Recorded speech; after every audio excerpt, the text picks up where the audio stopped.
I've been around these people, and every one of them I ask, like, well, what are you afraid of? Okay? What are you afraid of? What are you afraid of? Because I want to know what their fears are. Not a one of them told me they're afraid of failing. Not one. You know why? Because every one of those people that were great understood that failure equals opportunity to learn. Failure equals experience. Failure found an imperfection in what I'm doing, and I want to make it better. These people fall forward, they don't fall backwards. Hey everybody, I'm Eric Oberembt, and you're listening to Be Authentic or Get the Fuck Out. We talk about real shit, what's on our minds, and don't give a fuck if it makes you feel a little uncomfortable. So sit back, strap in, and get ready for some real shit. Hey everybody, welcome back to another episode of Be Authentic or Get the Fuck Out. I'm your host, Eric Oberembt, here today at RoofCon 5, and I'm super excited about this episode. Interested to see where we go with this conversation. I'd like to introduce my guest, John Senac. John, thanks for being here, man. Eric, thanks for having me on. Yeah. I have admired and watched your show for a while, so thank you. I'm very humbled and excited to be on. I have not been around very many people that have said admired and then my name in the next same to paragraph, much less sentence. Fucking ever. Like, that's just not a thing. So thank you very much. Thank you for being here. I was kind of researching and reading a couple of things that you filled out, you know, in the questionnaire and what we're going to talk about and everything. And but the first thing that I wanted to bring up was I came to one of your events out in Denver. I don't remember what it was called. What was it called? Discontinued Shingles Masterclass. Let's go with that. Okay. Sure. And I don't know. I think I told you this afterwards, but I've been to everything, right? I've been to everything. I've been every fucking where. Yeah. And I never sit through anything. Yeah. I send employees and I'm like, go fucking learn something, bring it back and implement it, right? Yeah, right. Was it a 1 day or a 2 days? One day, just... I sat there the whole fucking time engaged. People do not keep me engaged for very fucking long. Like, it just, not that I even have ADD, after a while I just get bored and, you know, whatever. I wanted to tell you that because, like, what you do very fucking well. Thank you. And that's a lost art because everybody wants to be in 87 different places, right? Yes. And you have really nailed what the fuck you're good at. So tell people a little bit about what you're fucking good at. So, I'm over a decade in the industry, and I was mostly sales and building systems and programs for GCs, roofing divisions, stuff like that. That involved a lot of training, and I wanted to do that on a bigger level, and I started helping more companies. And then when 2020 hit, the claims world kind of changed. Mike Goldenstein came to me, he goes, why don't you do a full class? And I was like, I really like private. So he arranged the first class for me, and we started a class, and it just went like that. So I teach contractors everything from product knowledge, understanding inspections, claims, leverage, how to win, how to communicate with people, because communication, sales, just the methods of that, because you got to talk to so many people in the process, from a homeowner to an adjuster. Just there's a lot involved there, and there's some basic human behaviors you need to understand to communicate well. Messages to send, emails, like just very, very detailed stuff for people to understand. But the fact that you have to teach people how to communicate via email is sad as fuck. It is, but you've read emails from contractors before. 100%. Like, yeah. So that turned into more public speaking, more training. I have a group now, and behind the scenes, we developed NTS to do the shingle identification. So, you know, I'm the leading expert in shingle knowledge, arguably. That helped launch the classes and put some credibility behind it because of NTS, and that's about as condensed as I can make it. But the key thing I did in there was teach someone to say what I say in a simpler way. Because you're kind of a nerd. Yeah. You're like a shingle nerd. There's people who teach you a lot of technical stuff. Yeah, because you know it all. Yeah, I know it all. Right. And I can sit here and talk technical all day. Right. All I need to do is teach you enough to deliver the message. Right. Right? If you have more interest to dive into the technical, great, but let's make you functional today and you can get more technical. Right. And what I teach, they're able to apply. And that gives that instant reward is the application of it. Yeah. So, what was your keynote about? My keynote was mastering your craft. Okay. So let's talk about that. It's a passionate subject for me. Good. I'd actually like to come and spend a day with you. That's all we fucking talk about is passionate subjects here. So and go. Perfect. Yeah, no. At some point, you mentioned this, you've been in this space for a while, right? Yeah. And you feel like, I've been in this class, I've seen these things, I've done these things, and it's awesome that I get to be around all these contractors and salespersons and teams. But I was like, I gotta get away from it. I'm not going to learn the finite little details of being great by only being around people in the same industry. So I started going around owners, people who've created little gadgets and inventions or AIs and softwares, people who are like really good at what they did to try and figure out what are the common denominators in all of these individuals? What are the things, the traits and the characteristics that I see are very consistent? Do I have them? Can I develop them? And well, do I have them? Should I have them? And then can I develop them? And how do I learn it? Because I want to be great at what I do. And there has to be some common denominators in people that make them great. It's not like every great person is this perfectly unique thing. There has to be some overlay. So I've studied it and I continue to get around people that are great because I want to know what those things are and I want to apply it to me and my people and the businesses that I run. So what are those things? Some common ones, my favorite one actually is they're incredibly respectful of their time and others. Time is your greatest currency. 100%. We did a whole podcast yesterday about it. Can't make any more of that. I can spend it. I can spend it cautiously. I can spend it stupidly. I think the biggest thing you said, not to interrupt you. Interrupt away. The thing that you just said was that the higher level people that you're around not only respect their time, which is extremely important because most people don't respect their own time and they fucking give it away freely, right? But they respect other people's time. Bingo. And that is the difference, right? Because you have so many people that come up to you all the time and they're like, 15 minutes, 20 minutes, 30 minutes. I'm like, dude, I'm $500 an hour. Yeah. Right? Like, that doesn't mean I don't want to help people and I'm not going to sit there and have a conversation with them and whatever, right?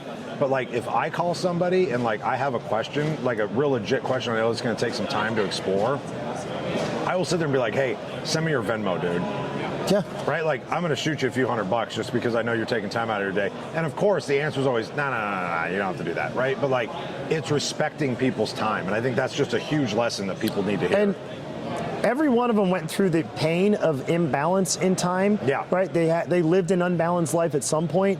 They eventually learned that lesson. Like, let's face it, growing a business, building things, creating things, taking the steps towards success isn't a perfect work-life balance, time balance. It doesn't. You're out of balance. But they achieve balance, and they didn't just, it's like you said, they didn't achieve balance and then stop. They achieved balance and they recognize, I now have to make sure the people around me, I'm balancing how I use their time too, and I'm respectful of it. So that's what really made the difference in the people that were great. Yep. They went through the broken, painful part of imbalance, found balance, and then they apply that not only to themselves, but other individuals around them.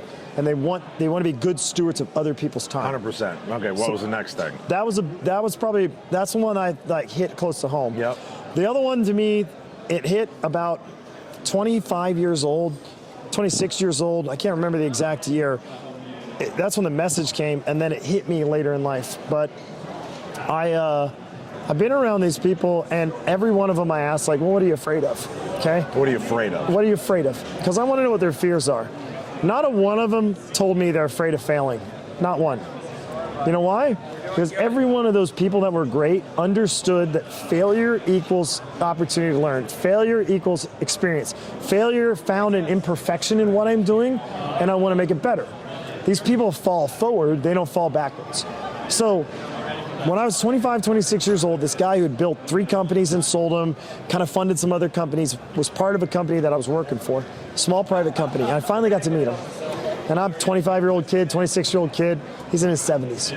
I shake his hand, so nice to meet you, you have such an incredible amount of experience. And he just kind of paused, tilted his head a little bit, and he goes, experience comes from mistakes, so I would say I have a great amount of experience. And I was like, you're kind of over me at that point. Yeah. I replay that message now, and I'm like, God, I wish that had gone straight in and been digested in that moment right there. But he was great at what he did. I wasn't even studying. I look back on that, he was great at what he did. Yeah. He understood how to build a brand, plan an exit, sell that thing off, and then he started putting his money into building other people's brands, planning their exits, and selling that off. He was great at that, and he understood it takes making mistakes. That was something we talked about the other day. I was talking to somebody else about they were motivated. God, I can't remember who the hell it was, but I asked them what motivated them, and they said that they were literally motivated by the fear of failure. And I was like, well, that sucks. And he's like, what do you mean? And I was like, I've literally been working, and again, to be fair, that used to be my motivation as well. I used to be motivated by fear of failure, right? And it happens to a lot of people. Yeah. I've been there. And I remember, and then a couple of years ago, I was working with my coach, and he pointedly asked me that question of like, what motivates you? I told him, and he's like, fuck that. And I was like, what do you mean? I'm like, what else is going to motivate you? And he's like, with everything that you're doing, why wouldn't you be motivated by what you're going to accomplish? Right? Why wouldn't you be motivated and be excited about the thing that's going to happen because of what you're doing in the moment and in the present so that you can accomplish that, right? Yep. The old adage, obviously, don't look through the fucking rearview mirror when you're driving. Yep. Well, so Kobe Bryant got asked this question in an interview, okay? And rest in peace. But Kobe Bryant got asked this question, what motivates you more? Fear of losing or the love of winning? And he said, those are both bullshit. He said, neither one of those are it. He said, you shouldn't be afraid of it, and it's okay to like winning, but you just got to love the game. Yeah. Right? And I think that ties into another one of them, but to finish the fear concept, it's okay to not like failing, it's okay to hate it. It's not okay to be afraid of it, because that can be consuming. When you fear something, it owns you to a certain extent. Right. And these people that were great, it didn't own them, but he made a good point in there that was very consistent with people that are very great, masters of what they do. They love the game.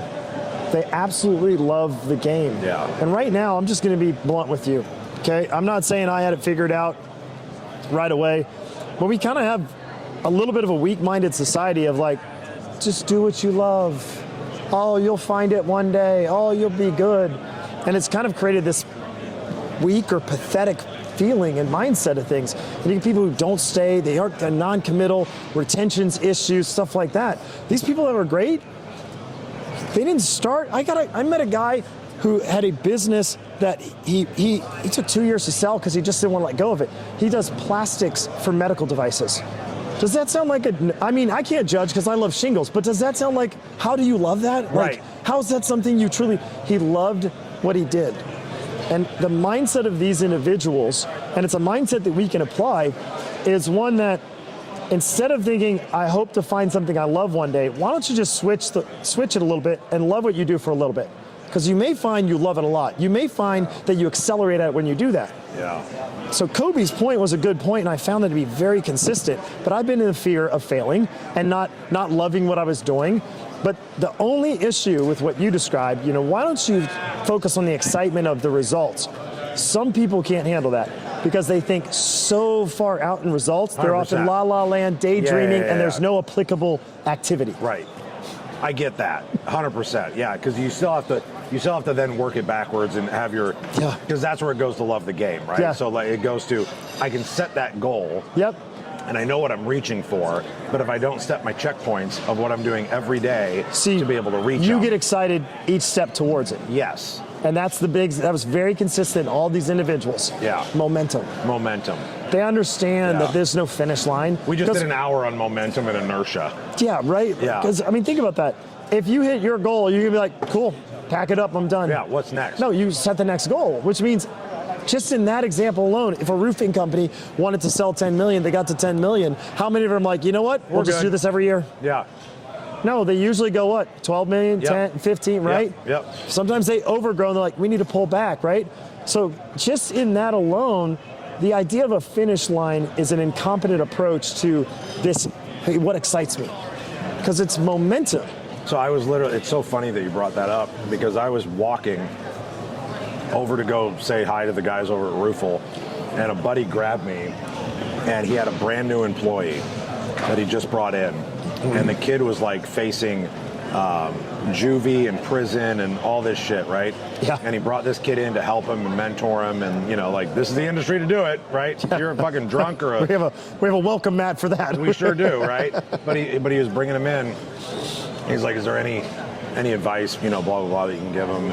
And the first thing that popped in my head is because he was all like, eyes wide, you know what I mean? Like excited. And I was like, look, I'm like, I know where you're at right now. You're excited. You see the opportunity to, you know, make $80, $100, $120,000. Like you see that, right? I said, but what are you going to do when you hit that? What are you going to do? I literally had this conversation today. What are you going to do when you hit that goal? And he's like, what do you mean? And I'm like, here's my tip. I go, take a fucking Post-it note and write on the Post-it note and slap it on your fucking mirror and write on it, now what?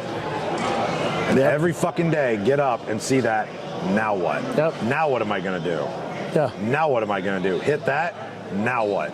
If we ever sit in satisfaction of what we accomplished, we're fucked. That's what I believe. I mean, growth is found on the edge of your comfort zone, not in the middle of it. Right, 100%. So that whole concept of never asking now what? Oh, I hit my mark. I'm good. Now you said AI. AI how?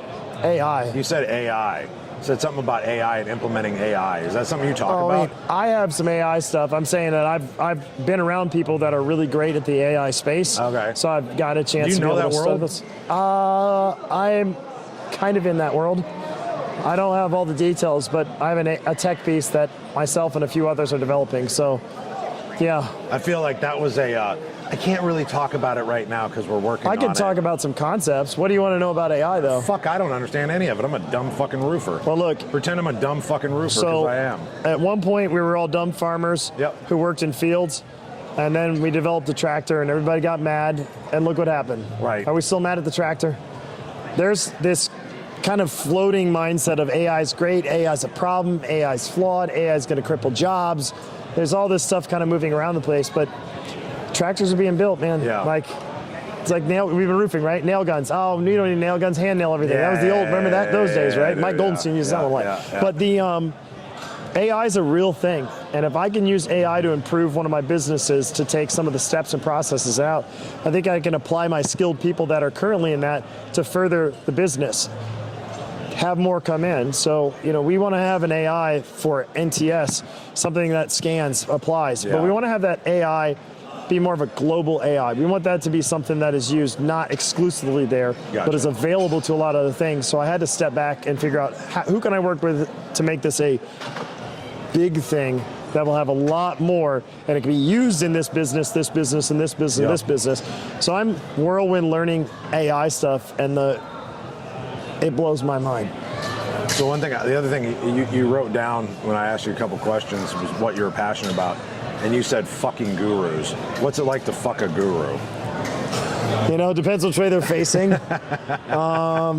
And which gurus are we fucking? At least someone great. That's what I want to know. Like, which gurus are getting fucked by John Senac? That was you heard it here, folks. That was an adjective, not a verb. Oh, shit. Shit. I really thought we were going to dig into something here, and John's just rolling around town fucking gurus. All those gurus up there. Yeah. I just got to try them once. So what's the thought behind that? You know, you and I did a call before the Colorado class I came out to, because they were on the donation thing for roofers in recovery and all. And I made a comment on there, and I mentioned the word influencer. Then you came up and you did a live about the responsibility of that word and influencing others. Okay. And I think that word in guru gets used a lot. Yeah. And I truly feel like there's a lot of people that want to appear to be gurus. Frankly, it's not what I try to do. And I don't know how to say this without it sounding either condescending to others or arrogant to myself. So I'm just going to say it, and we'll just that's the whole point of the show. Let's just be authentic. It is what it is, right? They may. Yeah, exactly. Yeah. I may gain some people. I may lose some people, That's right? fine, yeah. But this whole world of guru and experts and influencers, let's take expert out, influencers and gurus, right? Yeah.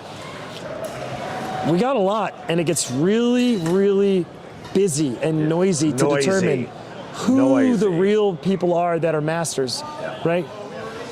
Who are really gurus. And I've kind of, as I look at this, I think that there's three things that I see, 3 R's.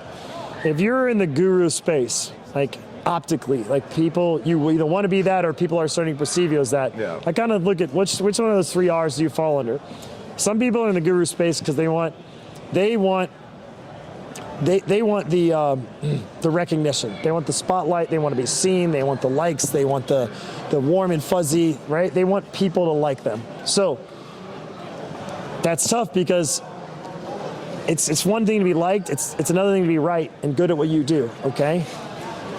Other people are in that space for revenue. They did something for a little bit. They realize there's opportunity to teach people and make money from that. And I can't fault anybody for wanting to make a right? Like, this is America. You are free to create something and earn a living. That's right. Fantastic. But if you're only in it for revenue, I feel a little disingenuous. Yep. And you probably didn't remain a student, keep learning. You found a way to make some money, and it's volatile. It can fall by the wayside. It can get dull. And then there's people that are in it because of their reputation. They are so fucking good at what they do that's the reputation, and people want that person. Not Right. because they create a spotlight, not because they had some people who would give them money and they were able to generate revenue, because they're so fucking good at what they do. The reputation speaks for itself. And the irony of that, of those 3 R's, right? If you're the reputation person, you automatically get the other 2. You have all 3 if you're the reputation person. Right. You get revenue, right? You're making money in the thing that you're doing, and you're getting recognition, right? You have the audience, you have the visibility, whatever recognition that you probably didn't even want or were seeking. But if you're seeking recognition, if you're seeking revenue, and you don't have the intention or the reputation behind it, so I'm just kind of tired of the guru noise. Yeah. Everybody wants to be the expert It's and guru super at these fucking things. loud. And it's so loud. And I'm not saying that from an arrogant standpoint. I think I've got a lot of learning to go. But I approached what I did as a servant, by giving back to the community, giving my time. It was very imbalanced as I ran that group and answered everybody's questions and serve. And then when it came time to monetize that, okay. Right. I've got the Great. reputation now. The reputation speaks for itself. Yeah. The people that are there because they want to be there, not because they felt like it's a last-ditch effort, the only option. Someone sold a course to them, and it's not what I wanted, and stuff like that. And I've got a lot to learn still. I'm not done with that. I'm trying to decide which one irritates me more, is if it's the recognition guy or the revenue guy. I think I'm just going to say the recognition guy irritates me more. Okay. That's where I lean. Because and the only reason I leaned towards revenue for a hot second was because they're stealing. they're taking money. Yeah. So like, Yeah. I see that part of it. Yeah. Okay. But the pure ego to just want to be Yes. seen Yes. at anybody's Drives expense. me fucking nuts. I know what it's like to have an ego, and I can't stand that one. And I also understand how weird it is to talk about this as we're sitting on a podcast that you know what I mean? Like, I think it's a perfect time to talk about it. yeah, but I mean, like, because then people then take the time, right? Question me. I don't give a fuck. Yeah. Like, Come figure out- question me, right? Yeah, like whether or not I'm But doing for it everybody's for pissed and is done recognition. watching, thanks for watching the first half. Yeah, yeah. But whether I'm doing it for recognition or revenue or, you know what I mean? Like, I don't make any fucking money on this. I'll tell you that right goddamn now. Like, this just cost me a fuckload of money to do. Everybody's like, John, you should do a podcast. I was like, I don't think I've talked to anybody who's like, my podcast makes me an extra X a year. No, it makes you absolutely nothing a year. But what it does do, though, is that it gives you opportunities to sit down with people like you, right? So, like, I actually started selfishly going, you know what? Bet I learned some shit. Yeah, I get 45 minutes of dedicated time in front of somebody, and I'm going to learn something. Right, because if I just walk past you in the hall, I'd be like, hey, how you doing? How's your family? How's the wife? Good? Great. See you next year, right? And I was like, I'm going to do this at shows, and now I get a captive audience for 40 minutes to sit here and just bullshit. Yeah. And I bet I learned something at the same time, which means the people watching and the people listening May pick up on something too. they might learn something too. That'll be cool. Yeah. Right? I think that's genuine. Yeah. Right? And I've got a little bit of a reputation, but it's just bad. It's interesting. It's a good, bad. I don't know. That's the I thing. really don't know. Like, I don't even know. Listen, we can get into that for a second. Like, I don't actually know, like, what my reputation is, other than I don't give a fuck. I think that I don't think your reputation is bad. No? You know, I feel like the industry as a whole, from a roofing standpoint, if you looked at just applied that to it, right? Yeah. The industry as a whole has become a little more clean.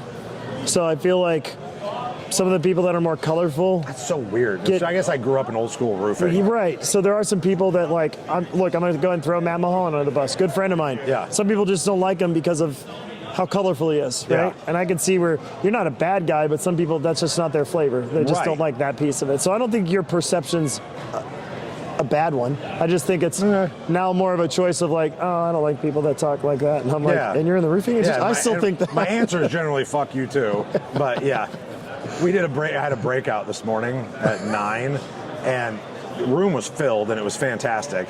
But I hope you're going to say what I think you're going to say, but go ahead. I sat down and I look in the front row, and there's a whole row of these guys from the same roofing company, and then there was 2 little girls. There was 2 little girls sitting there, and the lights went out. There's 2 little girls, and I was like, oh, that's actually a good thing in my world. I'm like, why are there 2 little girls in the front their row dad? With their dad? And I was like, hey, Dad, I'm like, just so you know, before we like continue, there's going to be some fucks dropped in this presentation. Like, just so you're aware, like my daughter's okay with it, but like those aren't my kids. And he looked at me, he's like, no, man. And he looked at his daughter and he goes, what's our motto? And she goes, fuck average, be legendary. And she was 10. I was like, oh my God, you're my new favorite people. I love it that I personally know that they were sitting in the front row. Yeah. They sat in the front row in mine. Oh, did they? But I also know that there was about like 12 Amish people there, and that of the I had Amish people in mine too. Yes. Your choice was like, you know what? I'll just protect the little kids. And they were willing to drop that phone back at you. The Amish people are like, yeah, I don't even care. Well, I kept looking over at them with their bonnets, and I was like, did they leave yet? And I kept looking. Did you see me looking? Because I was like, there's no way they're still fucking here. And I look over, I'm like, God damn, they're still here. And then I go back and I talk a little bit, and I'm like, they're still fucking listening. Like, this is hilarious. I couldn't believe they stayed the whole time. Stayed the whole fucking time. That's what I mean. If you were bad at what you did, if you were bad in general, I think that people would be disinterested. It's not genuine. Okay, and then the colorful piece is just a choice for some people, and some people get very worked up about it. Right? I feel like there's something that we're going to experience every day in this world that you just can't censor. Yeah. Now, you could choose, you could make a choice, like, I'm not going to watch this one particular show. Right. But in the open world, the people we meet and the people who are around, you understand, you know what's very consistent about people that are masters of what they do? They recognize what they have control of and what they don't. Yeah. And they're okay with the stuff they don't have control over. Yeah. They don't spend their time dwelling on the stuff that they don't have control over. I hear so many people talk about this, that, and the other. I'm like, you do know you have, like, you're aware you have no control over that, right? Right. So do you want to keep talking about it? And it's a cold moment when I say that. People are like, well, I'm just saying. I'm like, yes, we all know. Yeah, we know. Is there something else you'd like to do with this time other than talk about this thing you have? Right. The people that are great at what they do accept what they do and don't have control over, and they're perfectly fine with everything they don't have control over. Doesn't mean they're happy about it. Yeah. They're just fine with it. But they're okay with it. Yeah. Had no control of that. That's such a salesperson conversation, dude, that you have to have all the time. They come sit in your office like, oh, well, this guy didn't want to do this, and like nobody's home, and I'm like, so now what? Are you done? Like, are you going to quit? Like, I don't know. I'll give you this monkey back. Yeah, like, fucking thank you. Like, that was a great conversation of nothing fucking accomplished. Like, I don't know what to tell you. Holy shit. The best line I heard, just to finish up the colorful conversation, was I interviewed a gal named Kirsten Marks. Amazing lady, and it was really funny because Reggie Brock, of all people, saw her reel scroll on his feed, so I don't know what he's looking at, but like she's this like fitness gal out of Canada who has like a women's group where she like helps women in fitness and health and whatever, motivational, like does a lot of motivational reels and posts and stuff. And Reggie saw this post come through, and he sent it to me, and he was like, dude, you need to know this person.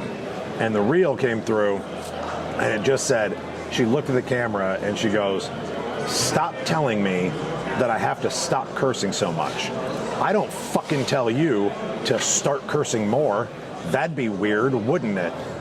So stop being weird, and fuckity fuck. And I was like, oh my God, this is my new favorite person. I have to know her. And so I started stalking her. with like, I got 3 or 4 friends of mine to start stalking her as well, and like start posting on all of her stuff, like, you need to know Eric, you need to know Eric. She finally responded one day and was like, all right, apparently I need to know you. And I was like, yes, you do. And we ended up doing an interview. It should air in maybe 3 or 4 weeks, I think. If not, I think I'm gonna move it up. Wow, yeah, we gotta figure out how to get her through Zoom. But amazing interview. But that was just so real to me, because I was like, yeah, I don't judge you if you don't speak like me. Yeah. Right? Like, because that's who you are, right? That's your authentic self, and that's who you are.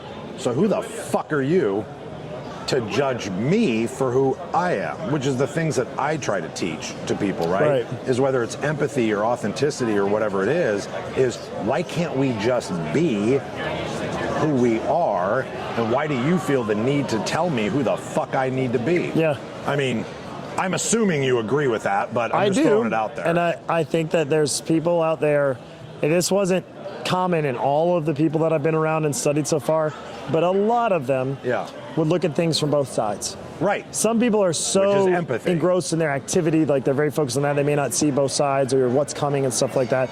But if you really want to see what's coming, you look at things both sides. So this whole idea of don't tell me to do that, I don't tell you the opposite. Right?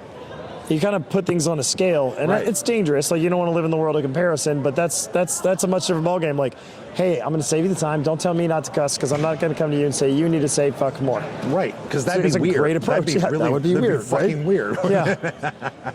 It's like when you ask an alcoholic, like, is it okay for me to drink? Like, you wouldn't ask anybody with a dairy allergy, is it okay if I have some ice cream? If I have some milk? Yeah. If I just jug it, You just made it awkward. Yeah. Now it's fucking weird, weirdo. Like, all right. So the way that we always wrap these things up is that I know that whenever I have guests on, they've usually got some type of a burning desire or something that I maybe didn't bring up, that they wanted to make sure that they got off of their chest, heart, whatever, so that people watching and listening, when you came in, you're like, man, I hope we get to this. I always fucking forget something, so I always want to give the floor back to the guests for the last 2 or 3 minutes to make sure that whatever it is that's on your heart gets out to the people. I don't really want to talk about my business initiatives. There's a lot of things I'm working on that I'm passionate about. Yep. But since it happened, I'm going to explain a story and tie that into something that is always on my heart right now. So I'm going to tell you a story about my dad.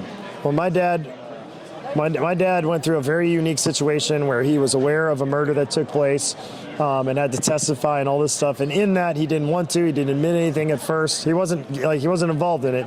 He just saw the person leave with that person. This is years ago, like 40, 50 years ago, like long time ago in Louisiana. Yep. Anyway, he worked the bar when this person left with that person, and then the next morning, murder. So they're trying to trace down the steps, and my dad didn't want to testify just because he was worried about how organized crimes were, police, stuff like that. Yeah. So my dad finally, at that point in his life, family members and friends goes to church and gets born again, gets saved. Your dad does? My dad. Yeah. My dad, okay? When he did, when he goes to give this talk, like explain his saving, being born again, and he finally decides to testify and everything, when he did, the lights dropped. So everything kind of stops for a second, go back on. He explains it again, the lights drop. So a light going out for me has always been a good omen.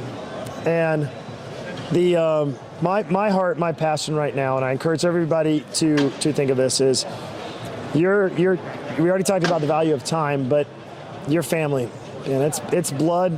You can't replace that. I live in this world. I have passions, great work. There's a lot of exciting things, and I will have some sick data in the roofing space and in the construction space that will just be, I honestly, million, maybe billionaire, okay?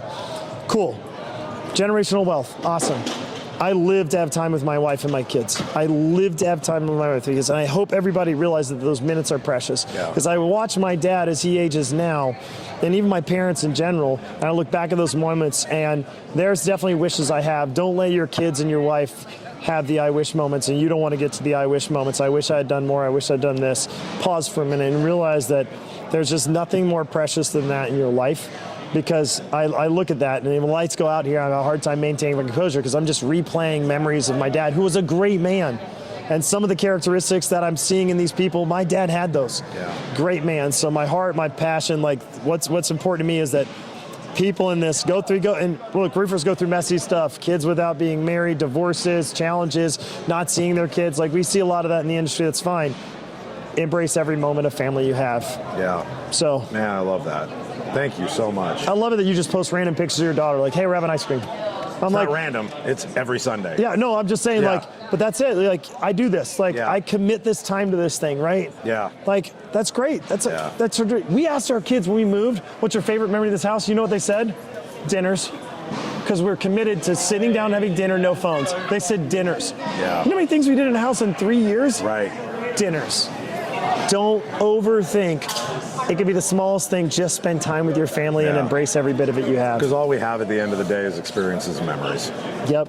I 100% No one can agree take with those that. from us when we're gone. You No. can take my money, my job, Yep. my companies, everything else, my possessions. Yep. But when I go, I take all that with me, and when I'm gone, they still have it. Yeah, I had a conversation, just real quick. I had a conversation with somebody that came over and just sat down, and we were just talking, and he wanted to ask me a couple questions, and just asked a business question, right? And said, hey, what credit cards do you use for your business? And I was like, that's a great fucking question. Get ready. And he's like, what's up? And I was like, I use this card because I get this feature and I get this type of payback in these miles. I said, but I picked this one specifically because it won't let me take money back or cash back. It will only let me use it on travel.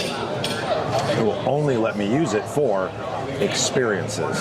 So I make sure that all that money, I buy all my material, I pay for all my material on these cards so I can have 3, 4, 5 million miles at the end of the year so that I can gallivant around wherever the fuck I want to take my daughter and my wife on these trips. And everybody's like, Jesus Christ, you go everywhere and you do this and you do that. And it's like, bitch, I ain't paying for it.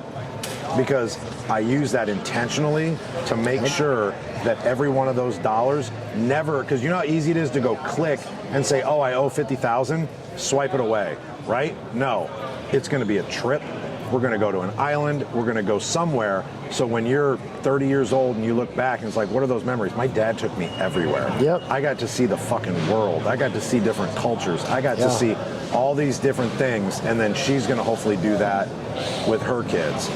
And he was like, God damn, man, I was just asking what fucking credit card you used. I just didn't know which line it was. But like, I got to go into that. I have the Delta Amex, and my wife has the Hilton Amex, and we just jack that stuff up and then spend it throughout the year as we jack it up for the next year. Yep. Because And it's travel, man. it's It's experiences, and that's all we have. Yeah. That's all we have. So- John, thank you for being here. Thanks, man. Thank you for sharing. This has been a long time coming. I'm glad we got to finally do it. I'm so passionate about doing these in person, you know, like so we can like look at each other. And I appreciate that. and Like, have there's a lot of people who do conversation. Zoom ones, and you do them in person. Yeah. But I think that, you know, if we had done this a year ago, it would have been much different. And there's bigger things on my heart, Yes. and the whole idea of who I've studied for the past year. So I'm actually thankful that this time passed from us knowing each other to now, because I feel like the topics were much different than what we would have even I do ventured too. down a Yeah, year ago. 100%. I appreciate you, and I appreciate you being a friend. Everybody, I know you got something out of this. We got a lot of nuggets that came out of this show. Please take the time, because we don't have sponsors. But speaking of that, Zyn, for all of your nicotine needs. Cinnamon is my favorite. Sometimes I mix it with citrus so that it's like Christmas and I never know what I'm gonna get.